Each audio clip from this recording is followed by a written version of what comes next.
Hello and welcome everyone to another episode of the Aravaipa Rides podcast. Today we are with Andy Wentzel. Excuse me, I'm like tripping over names already. 30 seconds out of the gate here. This is going to be another episode of the Meet the Race Team with Andy today. So welcome, Andy. Hey, excited to be here. Welcome back, I should say.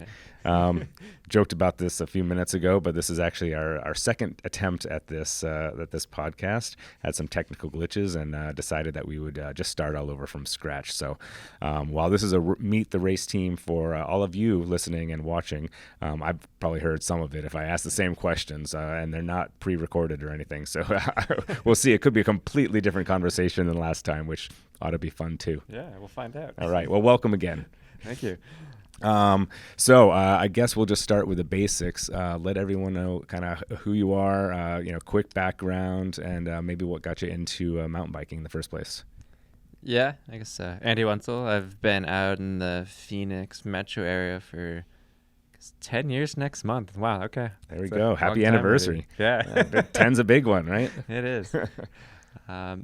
So, I mean, Phoenix is great for mountain biking. Kind of how I got into it, though, is more transitioning from high school to college. I used to run a lot more. I was thinking about trying to, walk on to, college cross-country team. Just kept getting injured. Right.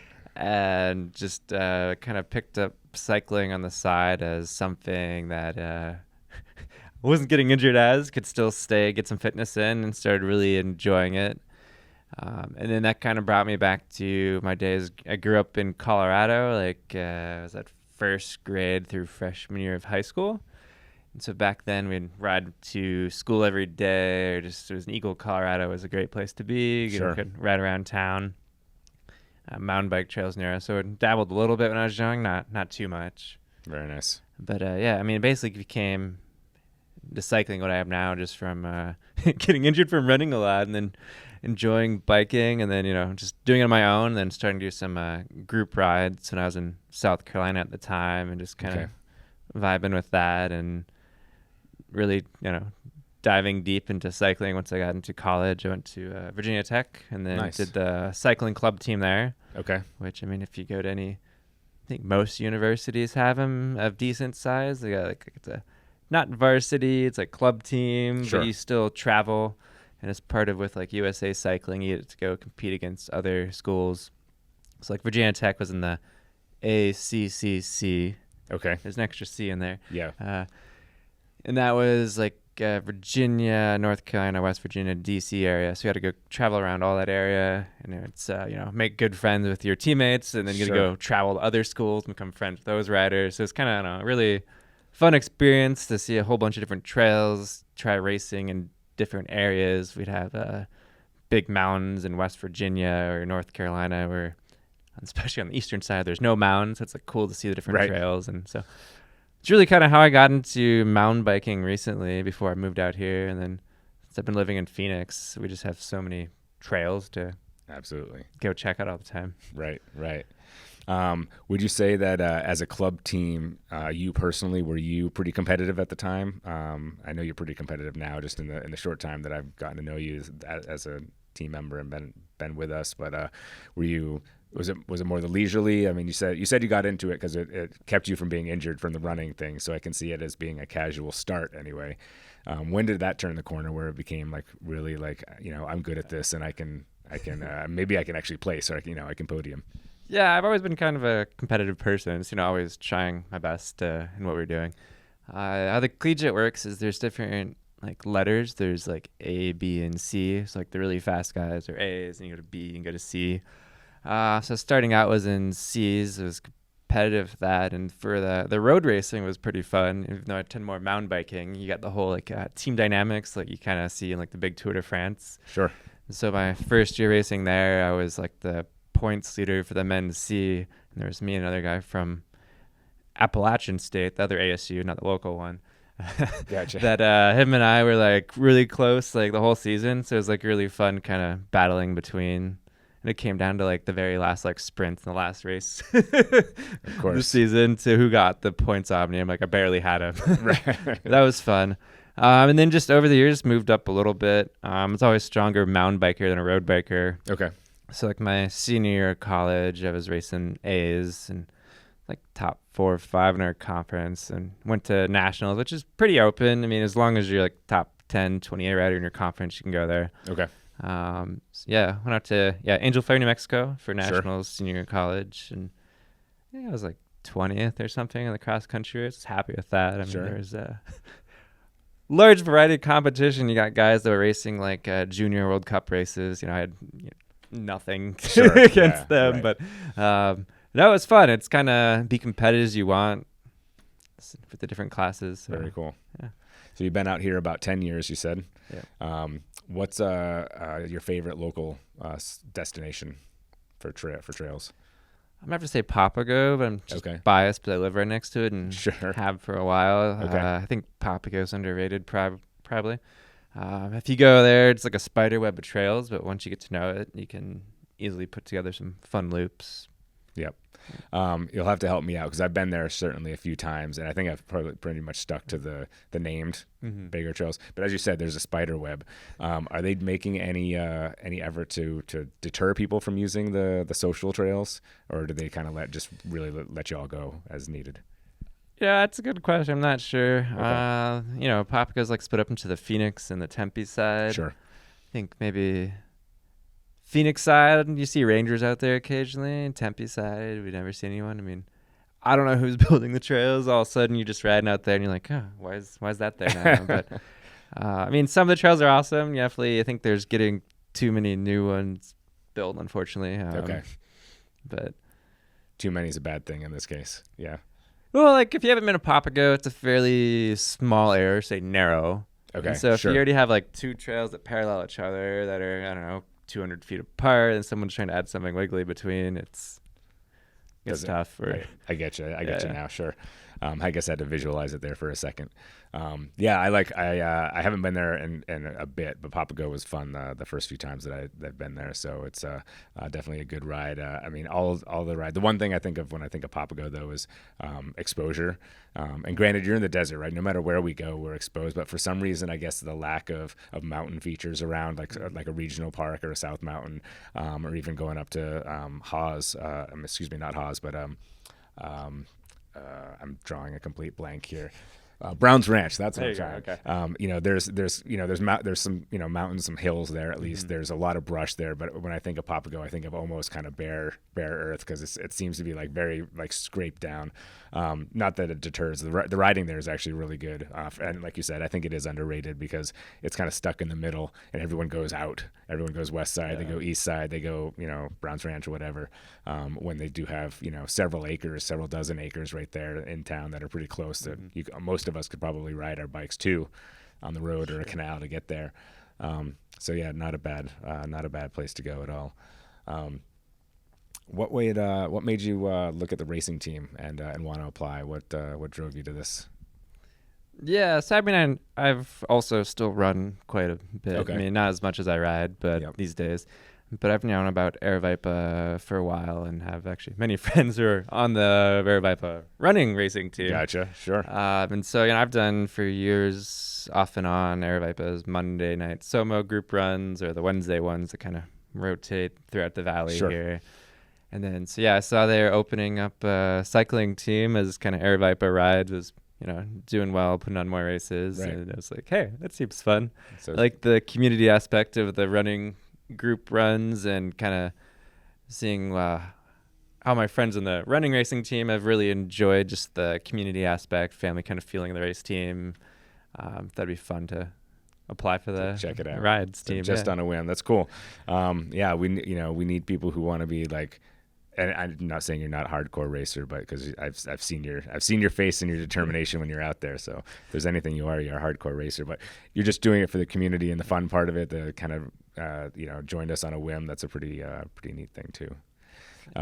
As a race team member this year, what are you looking forward to most for like a race or for an experience with the team?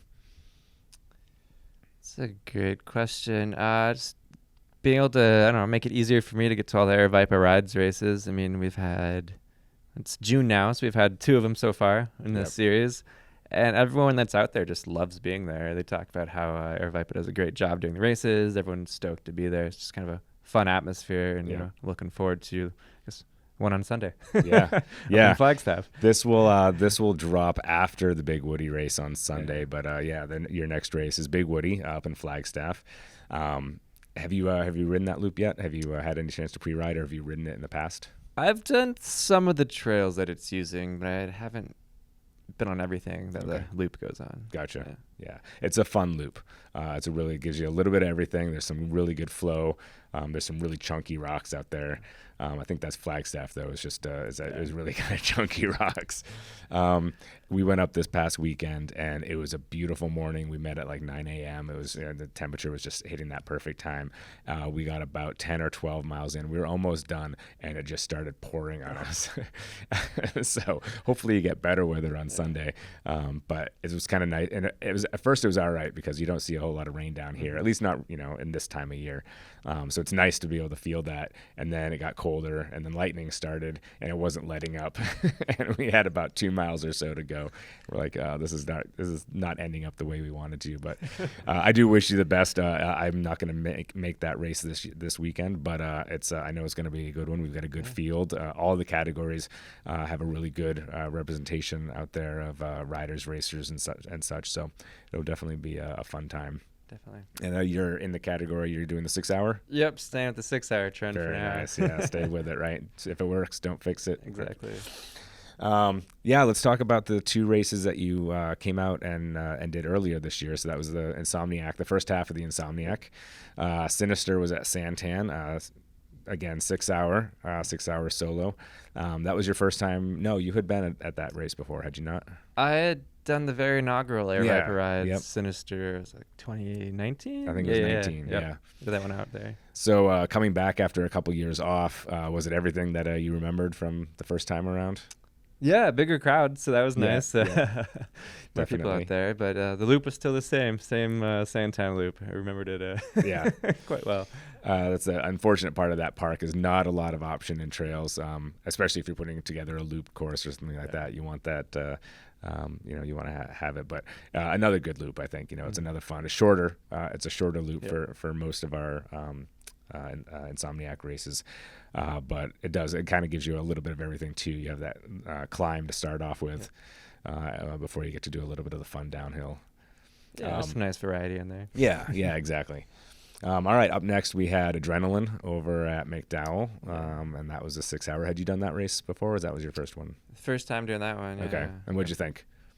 It was fun. I enjoyed the loop more than Santan. I think it's funny, you do the 6 hour race, and then all 3 hour guys end, so then you see less people out there. So it becomes like the first half of the race or the second half is a very different vibe. True. I see that from the race director's standpoint as well. Yeah. It's a very busy first couple of hours because you have the single lappers and the 3 hours, and that's generally the largest 2 categories that will fill up.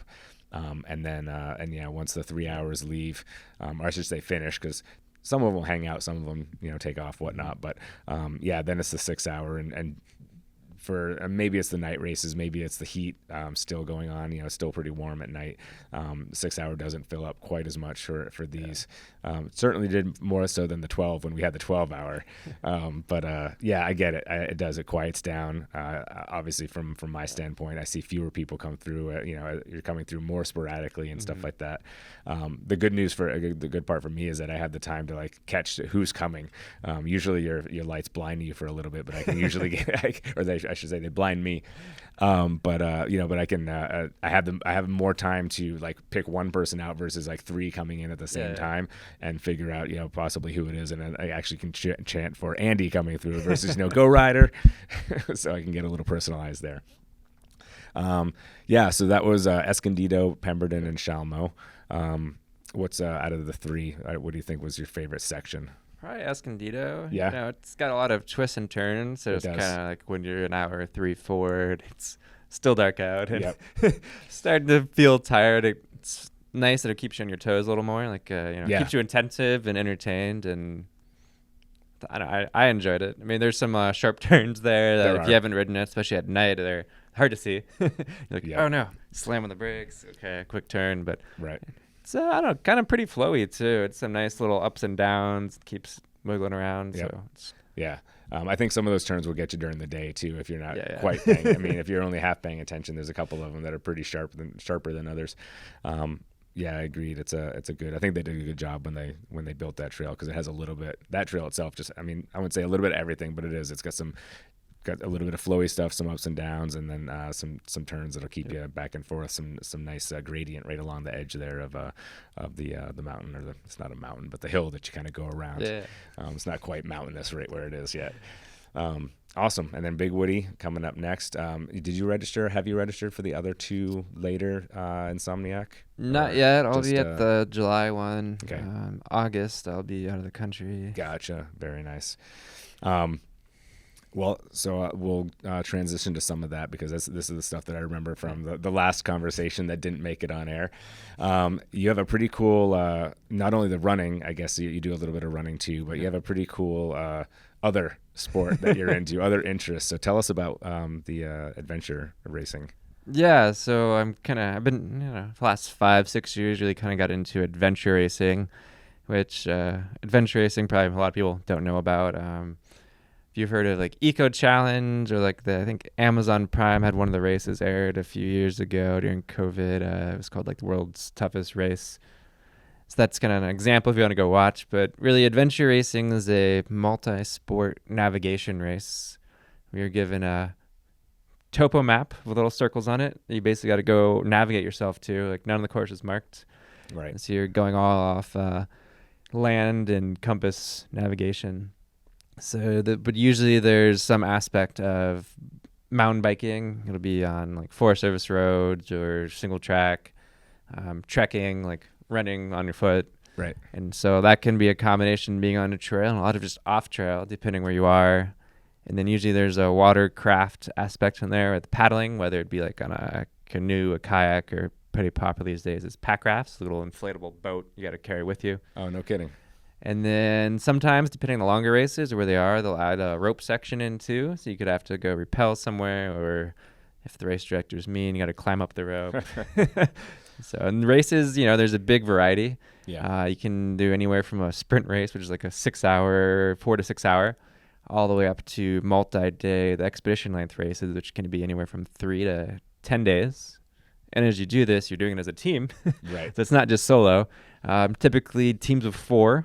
And then like the premier category, especially when you get to the bigger expedition races, which are usually the 4 to 10 day races, part of the Adventure Race World Series, you go for the co-ed teams to be like officially ranked as part of the kind of world rankings or results in the race. Sure. Yeah. Sure. Excellent. And you provide all your own equipment, is that right? I mean, you bring your bikes, you bring your watercraft and stuff like that. It's all yours. Exactly. It's not part of the. They don't just have it for you when you. Yeah, I'd call it like semi-supported. Okay. So at the start of the race, I mean, you have to. There's a big equipment list you got to bring. Sure. You need so many different types of clothes, and there's certain things you got to carry with you at all times, like a certain number of layers. You got an emergency blanket, team, as you're gonna have a shelter, first aid kit. Just so in case you're in the middle of nowhere and something happens, you can help yourself. Right. But at the start of the race, you get what's called like you bring your own gear bin, which is usually a set size, and that'll have like a 50 to 55 pound weight limit. And there goes all your extra food, clothes, gear for the rest of the race. Your bike, you have to bring a big bike box. Yep. And when you transition, say if you're going from like trekking to biking, you actually have to take your bike out of the box and build it mid-race. Gotcha. At the end of your bike section, you got to take it back apart and put in your box. So the race organization will like transport your gear between transition areas, but you have to provide it all on your own. Gotcha. So all the food you want to bring, though, you got to pack ahead of time. So if you're doing a 5-day race, you got to be careful. You're planning it, count your calories. Can't bring too much because it weighs a lot, but you need enough to keep yourself going. Is there a huge difference in some of those, like the weight limits and things like that, when you have like a 5-day race versus maybe 3, or even just one that's 12 hours or 24 hours? Oh, yeah, certainly. Like, I don't know, a 12-hour one, they're probably not checking weights because no one's going to be bringing a lot of that stuff. much. Yeah. Right. But Yeah, the longer races, which I've kind of been into, Yeah. 5-day range. They definitely do. Depends on the race organization. Some will actually like weigh everything, and some will just like pick up your gear bed and say, that's good enough. Gotcha. Okay. And so talk to us. You kind of led into it where we got into the conversation. So in August, you have a race coming up, and that's the one I think we talked about last time. Scotland. Yeah, near Scotland. So it'll be in the Faroe Islands, which is like you have Scotland and then Iceland, and it's like halfway between the two. Sure. Yeah. So a pretty remote area in the North Atlantic, but it looks gorgeous. So it'll be, I think the course open for 6 days up there. Okay. So it'll be a adventure race. It's called the Nordic Island Adventure Race. It's part of the Adventure Race World Series. I think there's 35 teams signed up for it from all over the world. There's actually a decent amount of U.S. teams and a bunch of teams from Europe. There's some from South America going to be there as well. All right. So people really from all over the world, they're going to be out there to go have fun and race in a beautiful area. And that's how long? The course will be open for 6 days. Okay. So I think they're expecting the winning team to be done in like 4. And then usually, everyone's not top in the world. So they give some of us slower people some time to clear the course and do it all. So, what is there like a unique feature of this one, or a particular stage, a particular type of watercraft that's unique and makes this one stand out? So yeah, I guess I did say earlier, another unique thing about adventure racing is you don't know the course really until you start. Okay. So we have a general idea of the distance, and we know where we check in. But where we're actually starting in the island, we don't know. Okay. What each stage will look like, we don't know. And I think they said there's like 220 kilometers of biking, like 140K of trekking, and there's like 80 kilometers of paddling at some point. Okay. But that's all we know. That's all you know. And we have a gear list. Sure. Which one of the unique things for this one is you have to bring an ice axe. There's not going to be snow. Okay. But there's a lot of steep cliffs that have, or a lot of cliffs that have steep grassy hills, and it rains a lot there. Okay. So in case you start sliding down some wet grass, you're supposed to have an ice axe so you can stop yourself. Sure. So yeah, I mean, Faroe Islands, just, I don't know, I guess if you Google it, there's, it's an otherworldly landscape. It's just this beautiful islands in the North Atlantic, kind of Icelandic-ish, but it's more green. Okay. There's no trees. Gotcha. Are they, for those of us who are haven't looked them up and had the time to right now, go Google them. Yeah. Are they close enough? Could the paddling be between island to island? Or? Certainly. Okay, that's what we're kind of guessing. Yeah. We won't know, but sure. Thinking, but then ocean, wind, right. An inflatable peg. We have to bring pack rafts, which are inflatable boats, and when it's windy, those aren't fun to be on. So we'll see. I know. I've been looking at maps of the Faroe Islands since it's coming up, and trying to best to be prepared. Guess. Yeah, they do have some like undersea tunnels. Oh, so we'll probably be biking between some of the islands at some point. Okay, they're man-made. Yeah, those are man-made. Okay, they actually have. I found out recently, like the world's first underwater roundabout. Okay. Got to be known for something, right? It's the one tunnel you can't bike through, though. So we probably won't be going through that one. Well, I guess that's one thing you can X off the map as a That'd be pretty cool if they weren't man-made, though. If there was some sort of like lava tunnels or old some kind of geological formation, that would be pretty rad. No, that's cool. So you've got that one coming up. Tell us about so you've done this a couple times, though. You've done a few races in the past, adventure races. Yeah, I've been doing maybe 1 to 2 a year. I think when we first recorded this, I'd done one in Arkansas in early April. That's right. In the northwest Arkansas, the Ozarks area. Yeah. Started kind of near Fayetteville and ended up finishing in Bentonville. Okay. That was just over a 5-day race. Okay.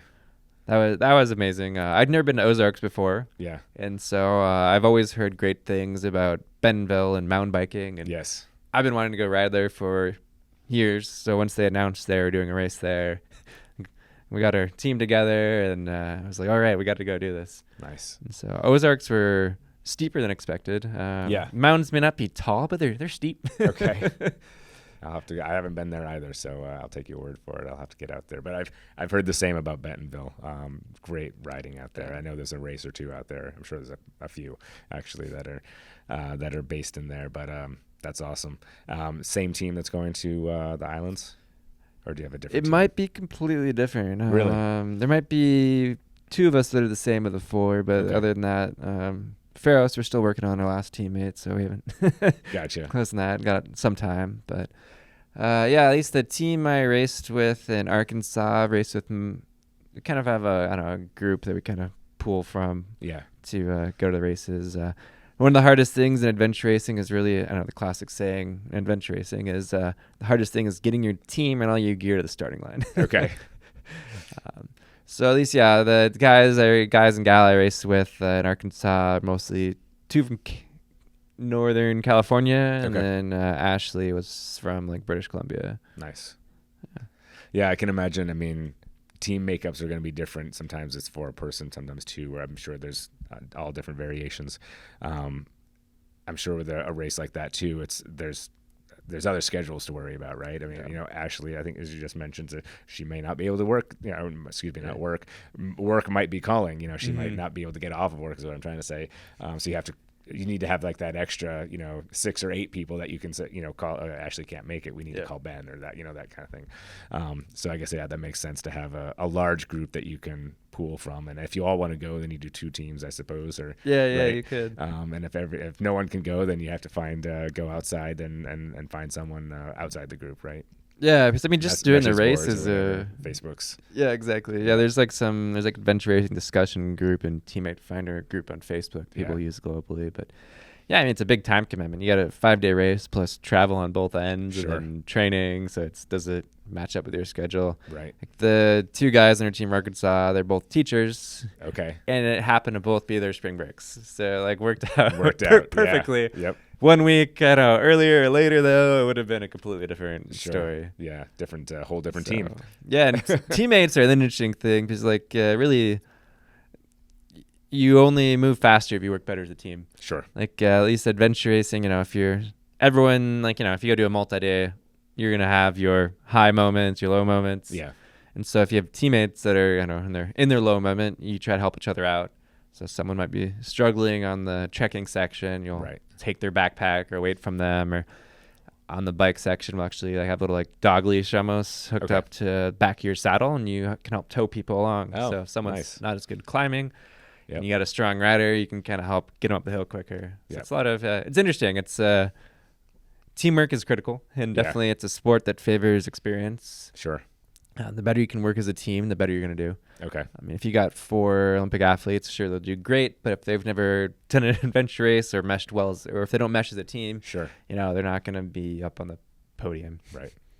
I presume there's some sort of, start as a team, finish as a team, probably rule, not just mentality, but probably rule where each segment you all go out, all 4 of you. And when you end, all 4 of you come in. There's no all 3 of you come in and the 4th who wasn't a good climber and kind of strayed behind rolls in 15-20 minutes later. That's not allowed, right? No, I should have mentioned earlier, there's a rule that you can't be more than 100 feet. Oh, there is. So there's a proximity. So at all times. Yep, at all times. Okay. So sometimes it's difficult, whether if you're a faster downhill biking and someone's not, you got to keep slowing down or. Yep. No, it's it's a hard rule. Yeah, I can imagine that would be a little bit more difficult than just the basic, stay together as a group thing. Then, 100 feet is actually pretty close when you think about it, with 4 people and doing a wild variety of activities. Yeah, I think, like I said, throwing ice axes. Exactly. Well, you get that topo map with little circles on it. You're navigating. You're looking for these orange and white bags that are 8 by 8, and they have a little unique punch on them. Okay. So you travel around. You have this thing called the passport. Sure. You can punch at the little spot and say, okay, I found this point. Gotcha. And so some might just be on top of a mountain. Yeah. So you could, theoretically, if there wasn't the 100-foot rule, you could just send someone up there, have someone come down, and but they have that, so you have to travel as a team. It kind of enforces that, I guess, pack mentality, I guess you could say. Sure. But makes everyone travel together. Yeah. Yep. I imagine that's just another level of the whole mental aspect of it is the teamwork piece. You know, there's the mental adversity, there's the mental, you know, getting through the endurance, and that we all do on our own, and endurance riding or running. Yeah. But you know, throw the fact of that you've got 3 other people that you need to take care of and look out for while they're doing the same for you. A different aspect. Sounds pretty cool. Maybe just the team that you work with, or maybe if you want to expand on it a little larger, what do you find the makeup athletically of most folks who are into this? Is it pretty wide and diversified, or do you find a lot of people just in the running or biking space, since that's where we're at? So I'll use that as the example. I'd say people come from all kinds of backgrounds. Okay. Sometimes, I mean, people think multi-sport triathletes would transition over well. Some do, but it's not like a set course, and so some people really struggle with that, and they're used to like, okay, just go as hard as you can, follow course markings, but it's like, hey, I have to go from point A to point B, and for like an expedition length race, there could be 20, 30 miles between those points. Yeah. And you decide which way you want to go. So some people don't like that, especially if you're bushwhacking. Yep. But people come from all kinds of stuff. You get people that are strong mountain bikers that go and do it well. There's people that like ultra running that go and do it well. So it's kind of a big variety. And now that you say it, I guess orienteering would have to be strong for any, or you know, most of the team. Yeah. You know, maybe not just one. You probably want more than one person on your team who'd be good at it, because, like you said, a multi-sport, a triathlete. Might be great. You know, most people will say like, oh, I can, you know, do these 2, but I'm not so good at the third, right? You know, maybe not your elites, but your average your average triathlete or Ironman. But none of them, at least on the surface, are orienteers, whatever that right word is. Orienteers, yeah. Because they're following a course. You know, they know it ahead of time. They've, you know, practiced it. They've practiced close, you know, to wherever they might be closest to they could. So to go, like you said, point A to point B, not knowing even where that is to start with, and then it could be 10 miles, 30 miles, you know, that kind of thing. Yeah. That's not going to translate well immediately. You wouldn't imagine it would immediately translate. No, navigating is definitely a critical skill that can take a while. That's a better word. I'll start using that instead of orienteering. Navigating, yes. Yeah, we kind of, as a team of 4, you kind of split up in different roles. Like you'll have your primary navigator, and it's always a good idea, especially in a long race, to have a backup navigator, because as part of a 5-day race, the clock's always going. You know, it's, if you want to stop and sleep, that's on you, but you're not moving forward. Right. So sleep deprivation comes into a play, especially later nights in the race. So if someone's not mentally there, you know, maybe it's not best they're leading you through the middle of the woods while staring at a map.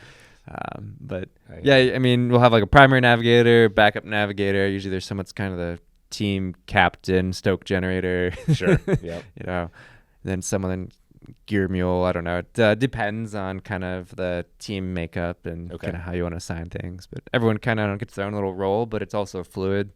You know, someone might be a great navigator, and you're like, cool, that's gonna be our navigator. But then they're just not meshing well that race and having trouble with the lack of sleep or whatever it is. Right. So you got to have, I don't know, some flexibility. So you can change roles or be forced out of a role if you're not performing too well. Oh, certainly. Yeah. I mean, whatever works. I mean, whatever is going to make the team work better, I would imagine. Yeah, and what makes the good teams good is just open communication. Yeah. And it's like, hey, if you have everyone that doesn't, like I talked about, like helping, like carrying someone else's gear. Like if you want to be a macho man and not let, like if you're struggling, not let other people carry it, doesn't work. You know, you got to be willing to be open with your teammates in terms of communication, just emotion-wise and ability, and just let them do stuff for you. Generally, paddling is everyone's weakest sport. Like really, adventure racers bike and run. Paddling's always like the tertiary. I mean, some teams are super good at it. You like Bend Racing up from Oregon. There's other like Vitarade that's kind of South America based. They're super strong paddlers. Like the Kiwis from New Zealand, they always crush everyone in the paddling. But most teams, like that's the thing they don't practice. Gotcha. And did you say earlier it's usually probably one of the smaller distances, smaller segments that you might Not necessarily. Not, it can be. Okay. I mean, I did a race in Oregon 3 years ago now, and the first leg was a 100-kilometer paddle. Okay. Oh, wow. Okay. And we had more paddling legs after that. So it really depends on the location where the race is going to be. Yep. And kind of what's available. But I mean, I've heard, let's see, last time World Championship was in the U.S. was open in Wyoming. They did Cowboy Tough.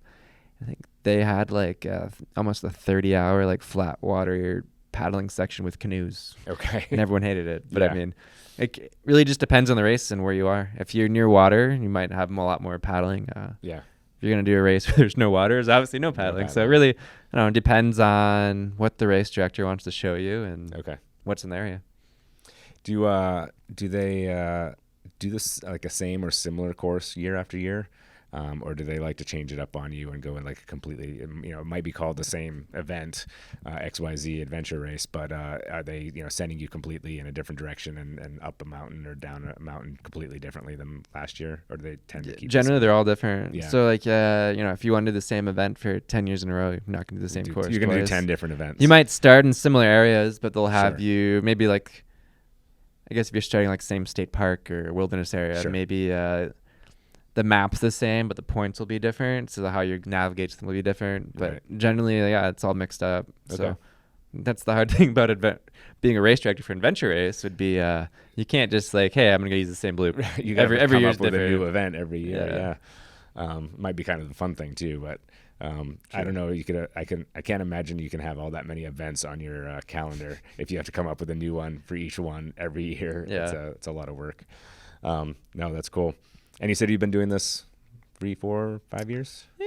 I've been doing the Expedition length ones for 6 years now. Yeah. And shorter ones before that. A little bit, yeah. How do you see the sport evolving? Is it getting bigger? Is it gaining popularity? The shows that you mentioned on Prime and stuff, is that bringing new people to it? It's definitely gotten bigger. The Eco Challenge being on Amazon Prime, there was definitely a big spurt in interest for a couple of years. Okay. It's kind of died down, but I think just there's more media coverage. I know Aravaipa does fantastic with their running races, like Cocodona live stream. Sure. And so adventure racing, it's harder to do that because you don't know where people are going to be. Right. But they do, you always have to have a tracker with you. So people do, dot watching, looking on the map where you're going. Yep. So and there's more races that are getting better with media. They'll have put a race recap video at the end of each day and have photos out, but it's hard when you don't always know what direction teams are going to come from or where they're going. So there's certain areas you can always, you're going to catch someone, you're pointing you to find. Yeah. But I think there's been increased media and that's been helping. So the race has definitely been growing. There's USARA is the U.S. Adventure Racing Association. It's kind of the national body. Yep. Not all races are a part of that, but they have kind of regional championships and a national championship every year. And the last few years, that race doesn't fill up. We're trying to do a qualifying, race one of our regional races and get points, and so many teams get to qualify. They weren't filling up. Okay. And so they just opened them to everyone. This year, Nationals, which will be in Vermont in September, filled up in 15 minutes. No kidding. So it's getting, at least it's looking like it's getting more popular. That's good. Are you in that group? Did you get in for the Nationals? Or? We did, yeah. We'll be out there Cool. mid-September, yeah. What part of Vermont? No, it's 50 minutes from Burlington. Okay. I forgot what ski resort. Green Mountain? I don't remember right now. Fair enough. No worries. No, that's awesome. That sounds great. So you've got one in August and then right again in September. Yep. Any others on the calendar for this year? Adventure? Not adventure racing. Okay. I mean, I also kind of more than the short bike races. I'm silly and also do bike packing races. It's kind of been my big thing. Yep. So hopefully, at least planning on doing the Arizona Trail 300 in the fall. Okay. That'd be end of October. I did the 800 last year, but want to try do the shorter one for. And remind me, where does the 300 start and stop? So both the Arizona Trail 300 and 800 start at the border, just kind of south of Sierra Vista. Yep. And then the 300 will end at the Picket Post Trailhead near Superior. Yeah. And the 800 goes all the way through the Grand Canyon to the Utah border. Yeah, that's right. Yeah, I remember. So I remember that conversation too, because I think Bryce had mentioned something about it, and I had completely kind of forgotten about what you'd done with it. And then so we were having that conversation, and you know busted out the Arizona Trail 800. I'm like, I mean, I've heard of people doing through hiking it and through biking it and stuff like that. I did not know that there was actual organized. And I know it's kind of semi-organized, right? Because I think they can or can't permit the whole thing. I'm not sure if you explained that last time, but it's kind of like. It's not a fat ass. It's more organized than a fat ass race, but it's not as organized as something that we would do or one of the other race companies would do as a full on race. Correct? Yeah, in general, I'll say bike packing races. They're more like, hey, here's a GPS file like that's going to show you the trail that you need to stick to take Right. the whole way to be a finisher. We're going to provide you a start date and a time. Yep. And then after that, it's all self-supported. Yeah. So like no water, food catches, no like friend showing up at a trailhead to hand you snacks, so that's generally what most bike packing races are like. It's kind of, I don't know, we call it grassroots racing almost, but it's like you show up at a set time and you start, like that's what they call the grand part. Okay. Term came from like Tour Divides, kind of one of the original ones. Okay. So that's, the big mass group start, but a lot of times people will just go ride it by themselves, like a ITT, individual time trial. Sure. So if they can't make the start or because of Forest Service group size limits, generally like the event organizer will say like, hey, I think it's like 73, 74 people is kind of the max they want at the start. Right. Anything beyond that, is beyond then you need permits. Then you need permits. Yeah. Yep. And you're doing 300. How long do you think that'll be this year? You're doing 300. How long do you think that'll take you? So it's called the 300, but the trail keeps changing. I know they just put some new trails in by Patagonia. Okay. So the route, it's funny. It's like the Arizona Trail Race has been happening for I don't know how many years. It's at least 15. Yeah. But, it was like initially like 600 and became 750 and like 800. So it's like as the Arizona Trail evolves, the race route evolves too. Yep. They build more trail, which is great. Like John Schilling, the current event organizer, his goal was to like take all the pavement out as much as possible. Okay. So we'll go on some gnarly dirt roads instead. Yeah. So I think the 300 is closer to maybe 330, 320. Nice. And I don't know, how fast it's going to be really depends on how our monsoon seasons look. Okay. Doing the 800 last year, there was the heavy monsoon season. Yeah.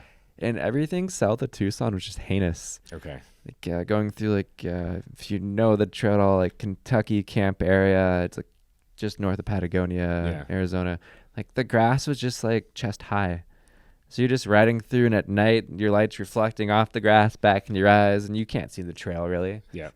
But it's rocky. It's like hopefully you're not gonna hit a rock like in the wrong spot. But, right. So I mean, if conditions are good, I think I don't know, 2.5 days would be kind of my goal. Okay. Nice. I think I've been doing it single speed because I'm also, I don't know, I'm silly into that and like riding with the one gear. Yep. So I think the current like single speed record's like just over 2 days, and then the geared record for the 300 route from a few years ago is like 1 day and like 16, 18 hours. Okay. Nice. So those guys are quick. Yeah, they are. No, that's awesome. So not going for the record, but you'll be good. I mean, it's good timing. I mean, you'll be right up there with your goal anyway. Yeah, I think last year with 800, I mean, I think I finished second in that, but somehow was also third in the 300 just because of how we lined up. Gotcha. Why didn't you do the 800 again? I mean, last year, it's a big time off of work. I did it in just under 10.5 days, something like that. And so I just worked. I had the time off last year. This year I got the Arkansas race I already did, and Faroe Islands coming up. So I don't have vacation time to do the long one. Gotcha. Also, it was tough. I mean, the AZT 800 is the hardest thing I've ever done physically or mentally. Yeah. Like hiking your bike across the Grand Canyon's not fun, right? Because the trail gets you to the south rim. Yeah. You got to get to the north rim, but your bike wheels can't touch the ground. Right. So you have to take it apart, put it on your back, and walk with it across the canyon. Yep. Which might brutal. Be considered crazy just in and of itself. That crossing, could be a race of its own. Yeah, I don't You know, necessarily just like- want to do that again. Right, So right. Yep. No, I can see that. That's cool. Not cool. Cool, not cool, whichever.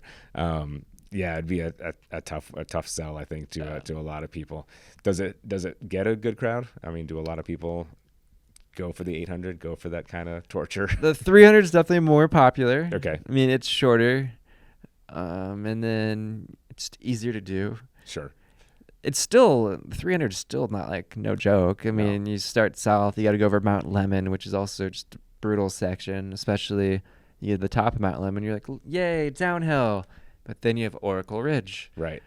And that's just a downhill hike-a-bike for miles. You're just descending from a big mountain down 4,000 or 5,000 feet, and you're like, okay, cool. I got to ride. No, just overgrown, rocky. You can't even really see where the trail is. Yeah. And at least last year, I think there's 60-ish people that started combined. Okay. And maybe like 20 of those were on the 800. So it's definitely still a decent number, but it's less popular. Sure. I mean, I can imagine less popular for a number of reasons, not necessarily the mental or the physical toll, but it's it's going to be many days. A lot of people can't take that much time off of work, or away from family, or away from whatever responsibilities that they have. It's just it's a lot of commitment, not the race itself. And then I think you mentioned it before, the adventure training. You got to train for it. You can't just roll up and if you're just a weekend warrior, expect to go 800 miles after 52 weeks of doing 25 miles on a Saturday. Not quite the same. It takes a lot. I mean, that's that's ultra endurance. That's way up there with there's the folks that bike and ultra run, and 100 miles and 200 miles now are kind of the new norm. 800 still a completely different monster, right? So it's definitely different. Something for somebody has to have the time commitment and the wherewithal to do it, the physicality to do it, and the mental. Certainly a mental thing. I wanted to ask you that when it came up earlier, but so you must have a pretty lenient work schedule to be able to get some of these times off, or not that much. I guess 3 weeks, about to get 4 weeks of vacation. Okay. Once I hit 10 years in July next month. you just throw it all into these adventure races. There's some flexibility. I know I work for Intel development, and so there's some flexibility. Like we're a 24/7 factory organization, so if I have to cover a weekend, I can kind of take an extra day here or there. Sure. But in terms of number of days, there's not that much. Just trying to I maximize my vacation. So like when I did the Arizona Trail, I finished on a Sunday. I think I got home at like 9 p.m., fell asleep, and then I had to work the next morning. So not saying I was very useful the next day, but you made it. I squeeze in as much of my punch the clock. Yeah, I squeeze in those vacation days and maximize them as much as I can. There you go. That's good. That's awesome. So adventure racing, a little bit of running, obviously some biking, whether it's just long mountain or some bike packing. What else are you interested in? Any other hobbies or activities? Those are the primary things now. Okay. I kind of dabble in other stuff too. I mean, I do some pack rafting. I enjoy that. Like, I know that's more just exploring and having fun, but also kind of goes in with the adventure racing training. Sure. And then canyoneering a little bit too. Okay. It's like reverse rock climbing almost. Right. You just descend down and kind of navigate slot canyons, which there's some good stuff out in the Superstitions or, West Clear Creek up north. There's Sedona area. There's some fun stuff. Nice. Yeah, so you get your hands in a lot of different pots. Yeah. That's cool. Keeps life interesting, right? Because, if you're just running somewhere or just biking somewhere, after a while, it's like I can imagine. I mean, just speaking for myself, like, being able to venture off and do something different is pretty cool. Yeah, I just kind of like exploring new areas. I think that's why I'm drawn to bike packing and adventure racing. Bike packing, whether it's a race, I mean, most of the time I'm doing it with just a group of friends, going to go check out some new trails or new area of the state for the weekend. Right.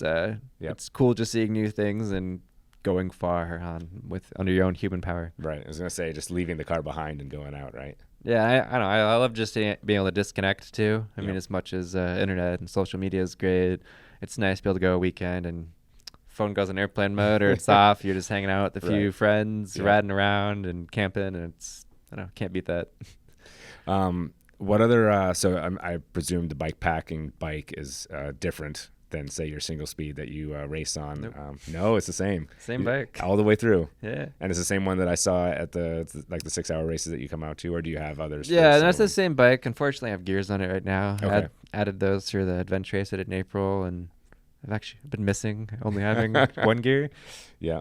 It's sounds crazy, but it's different style of riding. Yeah. Single speeding, sure, you can't go as hard. Like you don't go as fast on a flat, or the worst part's like a gradual downhill.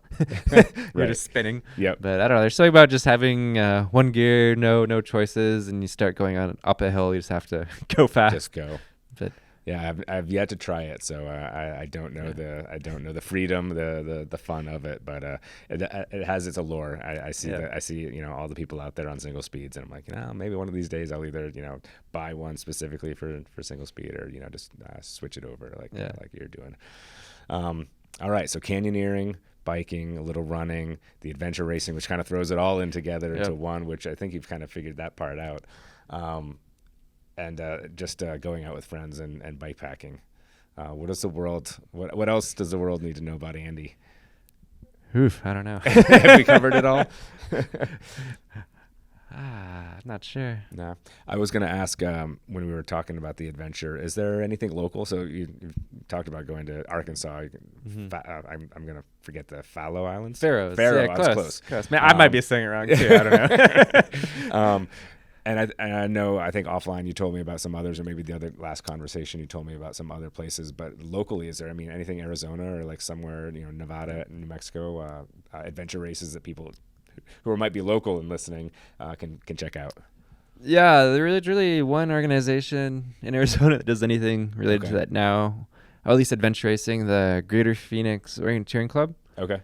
I do a lot with them, actually. It's a great way to just practice navigation skills. Sure. So we have a month, or not a month. There's one event a month, pretty much, throughout the entire year. This time of year, things like up north, actually. Sure. Big Woody might be Sunday. There's actually a 5-hour adventure race Saturday in Flagstaff as well. Oh, cool. Or foot navigation if you don't want to do the full thing. So that'd be the one local organization that does stuff. Okay. So orienteering is a great way to practice the navigation skills. It'd just be all on foot, but it's I still go to them. I think it's fun. It's you're not rarely on trails. You're just kind of, depending on where you are, just going across. It's a scavenger hunt across some open area of land, whether it's forests up north or deserts in this area. Cool. So I know Tucson's got a club too. They don't do any adventure races with theirs. They just do more orienteering meets, but go see some different terrain. Sure. It's amazing, just different areas of the state not being far from each other. You get an area like a lot of topographic features that it can just be completely different to navigate through. Right. Orienteering maps are like super detailed. Like there'll be individual rocks and trees and bushes on them. Like you'll never see a more detailed map. Okay. So it's really kind of it's a sport in itself. It's nationwide. Or international. Okay. The big areas are Scandinavia. Yeah. That's where all the fast people are. But Gotcha. there's clubs all across the U.S. But if you're interested in getting into adventure racing, I'd recommend checking out Phoenix Orienteering. Okay. Just Google it. You'll find the website. Yeah. Event like once a month, pretty much. Offer beginners classes on how to use a compass. It can be intimidating. Somewhere. Yeah.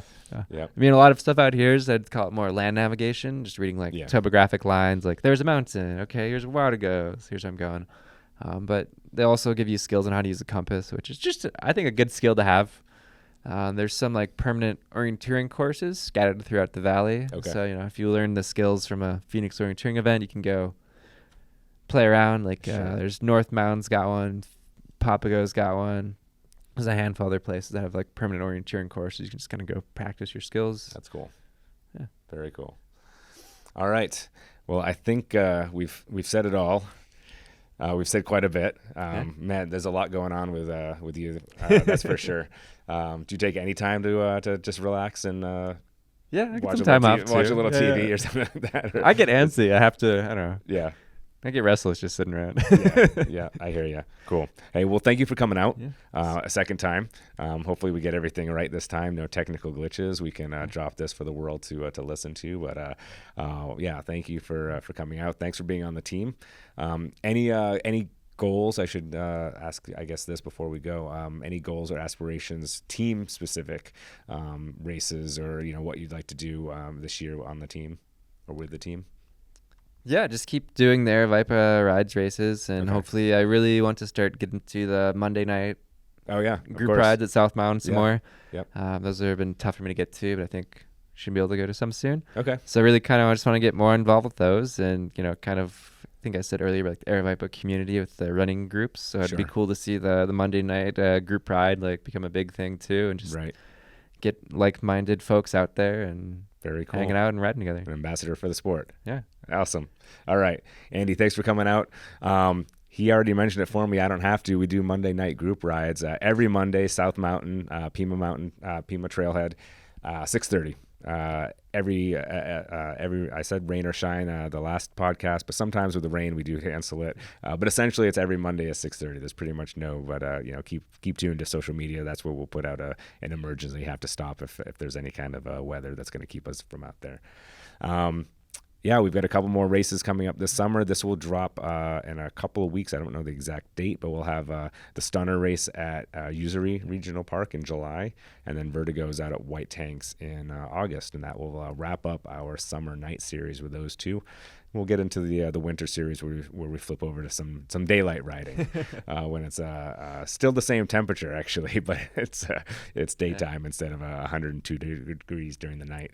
So yeah, stay tuned. Thank you all for tuning in, and we'll see you all next time.